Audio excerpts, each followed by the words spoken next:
అదే RTV app వార్తల్ని క్షణాల్లో చదివే అవకాశం ఉంటుంది. ఒక న్యూస్ పేపర్, ఒక టెలివిజన్ ఛానల్ మీ చేతుల్లో ఎప్పుడూ ఉంటాయి. వెంకట్ గారు, ఈ గాడిదగుడ్డు ట్రోఫీ ఏంటండి? ఇప్పుడు తెలంగాణ రాష్ట్రానికి విభజన సమయంలో కాంగ్రెస్ పార్టీ అనేక హామీలు ఇచ్చింది. ఆ ఇచ్చిన హామీల్ని ఇవ్వకుండా ఏదైతే మేము IIITలు అడిగితే మాకు IIIT ఇవ్వకుండా గాడిద గుడ్డు ఇచ్చారు. ఏదైతే సంబంధించి IIM అడిగితే మాకు గాడిద గుడ్డు ఇచ్చారు. మెడికల్ కాలేజీలు అడిగితే ఏమి ఇచ్చారు? ఆడ గాడిద గుడ్డే ఇచ్చారు. మేము రూపాయి పంపిస్తే మా రూపాయికి రూపాయి మాకు ఇవ్వండి అని అడిగితే తెలంగాణ రాష్ట్రానికి గాడిద గుడ్డు ఇచ్చారు.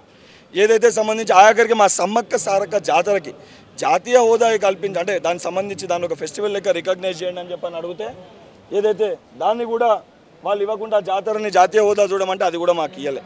దానితో పాటు ఏదైతే NID విద్యాలయం ఒక్కటి అని అడిగినాం, ఒక్క NID విద్యాలయం అని అడిగితే మాకు గాడిద గుడ్డు ఇచ్చారు.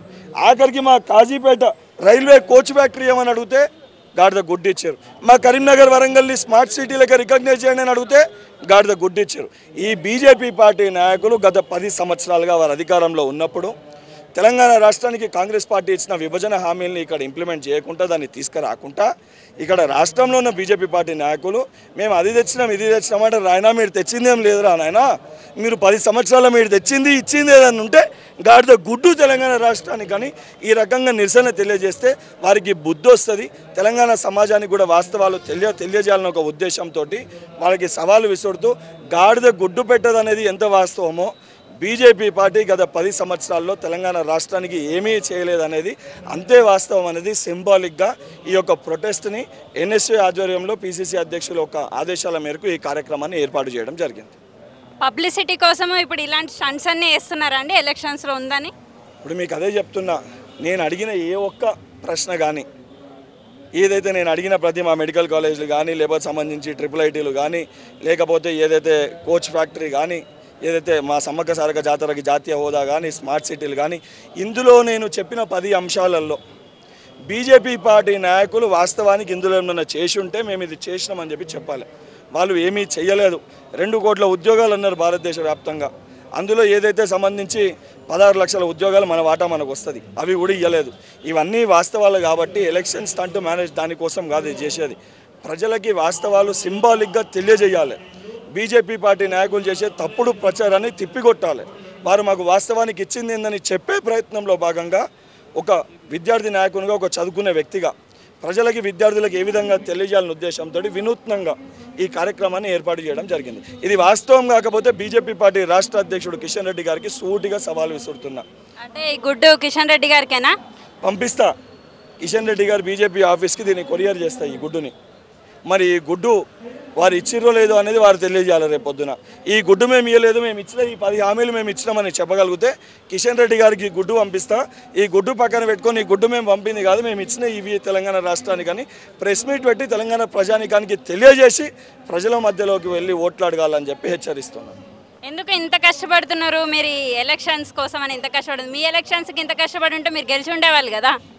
ఈరోజు వ్యక్తిగతంగా నా ఎలక్షన్స్, ఈరోజు యావత్ భారతదేశం కూడా రిజర్వేషన్లు తీసేసి బీజేపీ పార్టీ ప్రజల్ని విభజించి పాలించి రాజకీయ లబ్ధి పొందే ప్రయత్నం చేస్తుంది.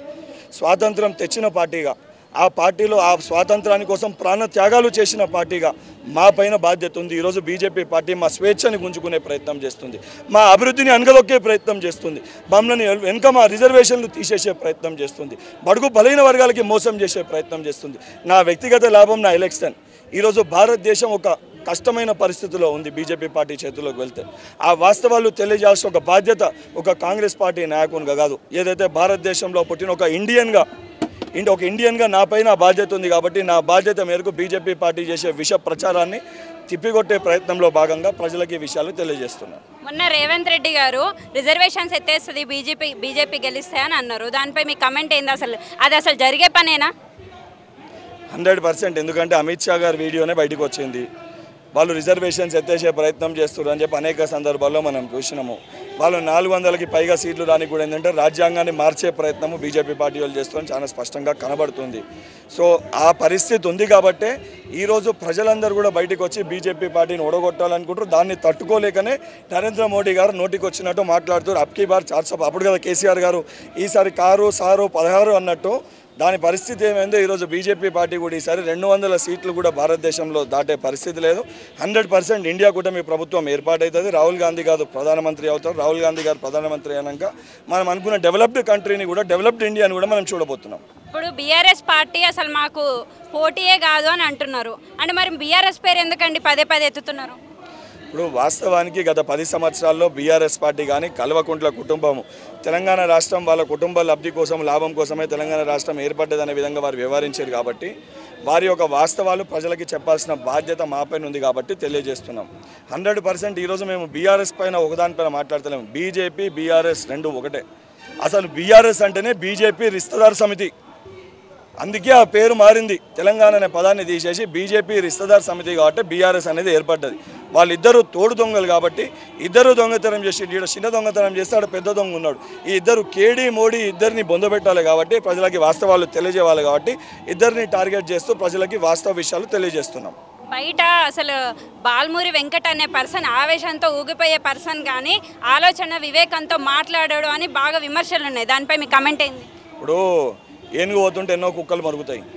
నేను వాస్తవానికి నేను చేసింది ఏంది, నేను ఆవేశంతో మాట్లాడుతూ అవును, తెలంగాణ రాష్ట్రం కోసము ఎంతోమంది ప్రాణాలు అర్పించి తెలంగాణ రాష్ట్రం ఏర్పడితే ప్రతి తల్లి, ప్రతి యువకుడు బలహీన వర్గాలు సుఖ సంతోషాలతో ఉంటారని చెప్పి ఒక నమ్మకంతో ఉండాలని సోనియమ్మ తెలంగాణ రాష్ట్రాన్ని ఇస్తే, ఏదైతే మిర్చి రైతుల చేతులకి సంఖ్యలు లేచి, నేరెళ్ల దళిత సోదరుల చేతులకి సంఖ్యలు లేచి యువకులపైన కేసులు పెట్టి, ఏదైతే విద్యార్థులపైన దాడులు జరిగి బడుగు బలహీన వర్గాలకి రిజర్వేషన్ ఇవ్వకుండా మైనార్టీ సోదరులను విమర్శిస్తే ఒక బాధ, ఆవేదన, ఆవేశంతో ఒక విద్యార్థి నాయకునిగా 100% నా ప్రజలకు అన్యాయం జరుగుతుందని ఒక కోపంతో 100% బాల్మూరి వెంకట్ ఆవేశంతో మాట్లాడతా. నేను యువకుని, నాలో కూడా తెలంగాణ రక్తమే, తెలంగాణలో ప్రతి యువకునిలో ప్రవహించే రక్తమే నాలో ప్రవహిస్తుంది కాబట్టి ఆ కోపంతో మాట్లాడతా. ఆ కోపము వాస్తవానికి విద్యార్థులకి, ప్రజలకు కూడా తెలుసు కాబట్టి ఈరోజు బాల్మూరి వెంకట్ ఈ స్థానంలో పార్టీ రికగ్నైజ్ చేసింది. ప్రజలు కూడా బాల్మూరి వెంకట్ బాగుండాలని చెప్పని కోరుకుంటారు. ఇప్పుడు బ్యాక్ డోర్లో మీరు ఎమ్మెల్సీ టికెట్ కొన్నారని కూడా అంటున్నారు. మీరు విద్యార్థి నాయకుడిగా ఎమ్మెల్సీగా ఉన్నారు కదా, ఏం చేస్తారు విద్యార్థులకు? మరి ఇప్పుడు టికెట్ కొనే అంతే పరిస్థితి, అన్ని పైసలే నా కాడు ఉంటే ఈరోజు బాల్మూరి వెంకట్ హుజరాబాద్ ఎన్నికల్లో ఒకడు 6,000 వంచారు, ఒకరు 3,000 వంచారు. నేను ఇంటింటికి పోయి దండం పెట్టి ఓట్లు అడిగిన. వాస్తవానికి ఈరోజు బాల్మూరి వెంకట్కి రికగ్నైజేషన్ ఇచ్చింది నా ఒక్కనికి కాదు, తెలంగాణ రాష్ట్రంలో ఉన్న విద్యార్థులు, యువకులు పెద్ద ఎత్తున కాంగ్రెస్ ప్రభుత్వ ఏర్పాటులో క్రియాశీలక భూమిక పోషించారు కాబట్టి వాళ్ళ సమస్యల్ని పరిష్కరించడానికి వాళ్ళకి ప్రభుత్వం మధ్యలో ఒక ప్రతినిధి ఉండాలి, వాళ్ళ తరఫున ఒక సమన్వయకర్త ఉండాలనే ఉద్దేశంతో నాకు ఎమ్మెల్సీగా అవకాశం కల్పించడం జరిగింది. నేను ఏదైతే గత 9 సంవత్సరాలుగా విద్యార్థుల సమస్యలపైన పోరాడి, ఏదైతే బాసరా IIIT కానీ, ఉస్మానియా యూనివర్సిటీ కానీ, JNTU, Palamuru, Jayashankar Bhupalpalli agriculture university కానీ, ఈ సమస్యలన్నీ నాకు తెలుసు. బోర్డ్ ఆఫ్ ఇంటర్మీడియట్ విద్యార్థులు ఎదుర్కొంటున్న సమస్యలు నాకు తెలుసు. కార్పొరేట్ యూనివర్సిటీ సమస్యలు నాకు తెలుసు. TSPSC కానీ అన్ని రిక్రూట్మెంట్స్ బోర్డు పరిధిలో పడుతున్న ఇబ్బందులు నాకు తెలుసు. కాబట్టి ఇవన్నీ ఇబ్బందులు, వాస్తవాలు ముఖ్యమంత్రి గారి దృష్టికి తీసుకొని వెళ్ళి విద్యార్థులు ఏ రకంగా వాళ్ళు ఏమి ఆశిస్తారో, ఉచిత మెరుగైన నిర్బంధ విద్య, ఉద్యోగాలు వాళ్ళకి అందించే దిశగా నా ఒక పనితీరు ఉంటుంది. ఎక్కడన్నా నిజంగా వాస్తవానికి విద్యార్థులు, యువకులు ఇబ్బంది పడుతున్నారంటే ప్రతిరోజు నేను వారికి అందుబాటులో ఉండి గతంలో ఏ విధంగా బాల్మూరి వెంకట్ ఉండేనో అదే రకంగా ఈరోజు ఎమ్మెల్సీగా కూడా సమస్యలు పరిష్కరిస్తాను. నమస్తే అండి. ఇది వ్యాపారం గురించి కాదు, ఓటు గురించి. ఎన్నికల్లో ఓటు వేయడం మన హక్కు మాత్రమే కాదు, కర్తవ్యం. ఎంతో మంది మహా నేతలు శ్రమించి ప్రాణత్యాగం చేసి ఈ అవకాశాన్ని మనకిప్పించారు. అందరూ ఓటు వేద్దాం, ఎందుకంటే ఓటు హక్కు ఊరికే రాదు. నా ఓటు ఎవరికో తెలుసా? అది సీక్రెట్ అండి.